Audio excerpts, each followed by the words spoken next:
a área que acende no cérebro quando a gente está manifestando a nossa fé é a mesma que acende quando a gente usa drogas. Exatamente. Diante disso, eu queria te perguntar se existe o consumo de alguma quantidade de fé que seja considerado perigoso, se é possível ter uma overdose de fé. Já tinha um filme antigo, Leap of Faith, que foi traduzido em português como Fé Demais Não Cheira Bem, né? Até com um trocadilho, Fé Demais Não Cheira Bem. Eu acredito assim, a fé não dá para a gente quantificá-la mecanicamente, como você coloca 5 quilos de algo ou 2 litros de um líquido. Tá. Não dá para quantificar assim. Mas dá para quantificar com uma outra métrica.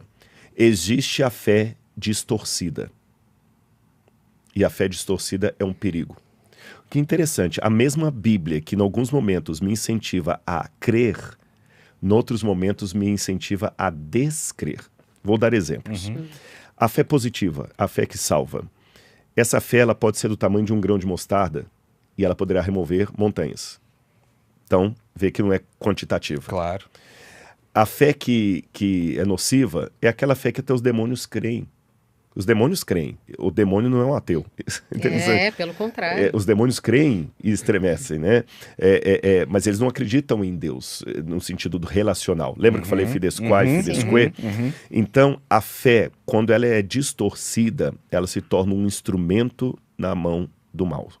E é muito curioso que essa descoberta, através de fotografias de pósitrons, do lobo parietal ali, não é descoberta minha, eu não sou neurologista, não trabalho com neurologia, mas foi do Dr. Andrew Newberg, que escreveu até um tratado de neuroteologia.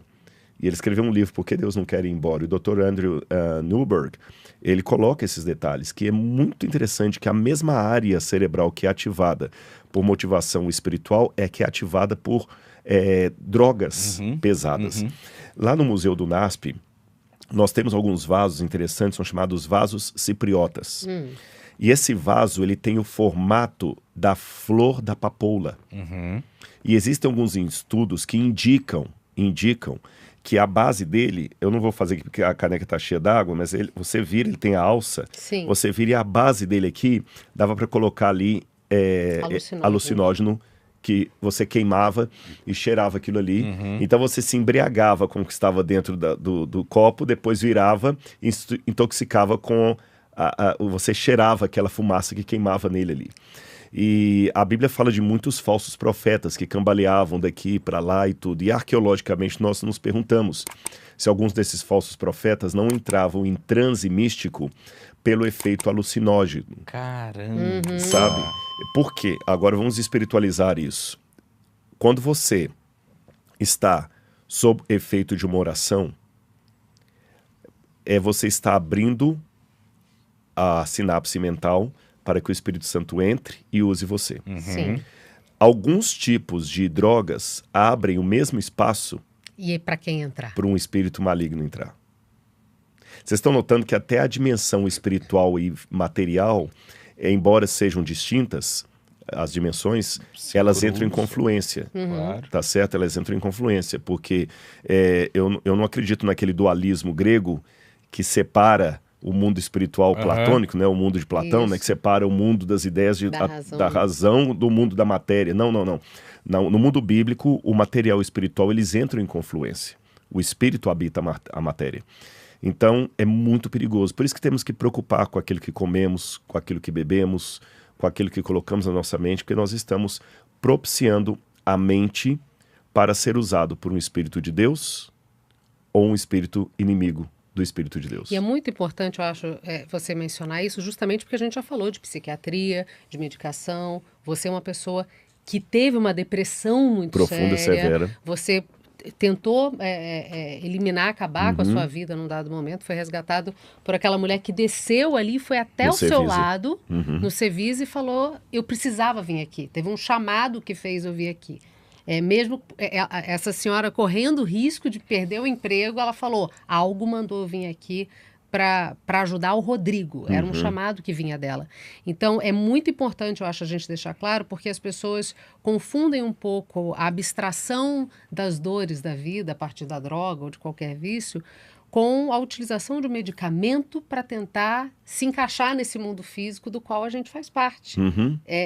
Ou seja, você excelente. usar o remédio psiquiátrico, a droga que precisa para você se manter aqui. A sua analogia, ela fica muito clara no final, e eu aproveito a carona para falar que o primeiro problema para quem está com depressão, foi minha experiência, é o obstáculo do preconceito da fé. Perfeito. Sim. Da fé. Da fé. Tá. Agora eu estou usando fé como sentido de agremiação religiosa. Perfeito. Sim. Tá certo? Não a fé no sentido espiritual, a fé no sentido de credo. Que me surpreendeu, porque eu achei que você ia dizer o preconceito em relação a medicamento. Pois é, mas sim. É isso mesmo. Com relação ao medicamento. Perfeito. Porque normalmente é muito recente nas igrejas evangélicas brasileiras a ideia da psicanálise, da psiquiatria ou da psicologia. Há pessoas que confundem isso com paganismo. Sim. É como se você estivesse anulando a fé para se tratar. Exatamente. Eu lembro de um pastor que na adolescência ainda, muito antes, eu já falava de algumas dificuldades que eu tinha de entender o lar tóxico do qual eu vinha, vocês colocaram no início aí, e ele falou, e era um pastor culto, não era um pastor provinciano, e ele falou comigo assim, já dizia o hino, quanta coisa nós perdemos por não buscá-lo em oração. Ele citou um hino do Inário Adventista Antigo, que esse hino tem o cantor cristão, na harpa, só que com a letra um pouquinho diferente, né? Quanto nós perdemos por não buscá-lo em oração. Não é bem assim. Aí, um livro que me ajudou bastante a quebrar isso, infelizmente ele está esgotado, mas até ficou apelo para a editora voltar a publicá-lo aqui, A Cura dos Traumas Emocionais, de David Simmons. Ele era publicado pela antiga editora Betânia, tá certo? Que depois eu acho que foi incorporada pela Vida Nova, se eu não me engano. A Cura dos Traumas Emocionais, de David Simmons. Esse livro começou a mostrar que muitos salmistas estavam em profunda depressão. Tem uma palavra grega, thlipseus. Thlipseus significa uma depressão profunda. Literalmente, thlipseus significa sentir-se apertado, sabe? Quando você tivesse assim, alguém está esmagando o seu peito, angústia no peito, aperto, como se alguém estivesse apertando, você não consegue respirar.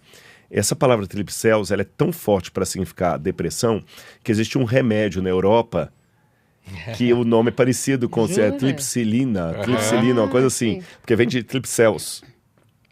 Esse mesmo termo é usado por Paulo, quando Paulo fala que ele sentiu um grande thlipseus, uma grande angústia, a ponto de perder o desejo de viver. Ele fala, fomos acometidos de tal, em algumas traduções, acho que na João Ferreira de Almeida está, acometidos por tal angústia, tem uma outra Bíblia que traz, por tal pressão, no grego está thlipseus. Então Paulo sofreu depressão. Quando você pega o caso de Elias, que embora tenha enfrentado os profetas de Baal e mais os 450 profetas de Áshera, 850 profetas ao todo lá no Monte Carmelo, ele desceu desesperado com medo e em angústia, já não queria comer, não queria dormir, foi parar lá no Horebe, queria morrer. Ele estava com depressão profunda, profunda. Então homens e mulheres de Deus também passaram por depressão. Então, em primeiro lugar, você tem que dar o direito da pessoa falar, ai, ai, ai, tá doendo. Segundo, quem fala, não pode tratar porque tem que saber o coração, então vamos proibir todo mundo nas igrejas de ser médico. Opa. Então, se quebrar a perna, não vai para o pronto-socorro, vai orar. Exatamente, é oração, não é por aí. Lembra que Deus usa pessoas. Perfeito. Tá certo? Então, também, e por que isso vale só para medicina, não vale para tudo? Então, também, o seu carro quebrou, não vai para o mecânico, ora a Deus ou reza e ele vai consertar, volta. Então, não é por aí, sabe? Eu acho que a coisa não é por aí. Em segundo lugar, a diferença entre veneno e remédio é uma questão de dosagem. Então, há um momento em que a ação medicamentosa ela tem o seu lugar, ela tem o seu valor. Eu acho que a precaução que eu, como cristão, tenho que ter é a precaução que qualquer pessoa em sã consciência deve ter. É contra a automedicação, sabe? Contra o abuso do medicamento. Ou a letargia dele. E do ponto de vista do profissional, é a mesma ética. Nós vemos de vez em quando alguns filmes ou documentários sobre essas indústrias de medicamento que burlam até artigo científico. Há muitos casos desses aí para viciar as pessoas. E, enquanto paciente, procurar ao máximo a prevenção. os remédios naturais de Deus na natureza, sabe? Ar puro, água, o o exercício físico, a oração, o sono, o relacionamento, são os elementos de Deus, os remédios de Deus na natureza. E se a depressão vier, como veio no meu caso, Deus vai te ajudar, como ajudou alguns a enfrentarem o câncer, ajudou outros a enfrentarem outros problemas, ajuda outros a continuarem enfrentando, por exemplo, uma pessoa que tem às vezes um problema que ele tem que estar sendo constantemente. Crônico, né? Nós temos uma conhecida, por exemplo, que ela vai ter que começar a tomar lítio. Uhum. Sabe? Então, é ficar firme em Deus.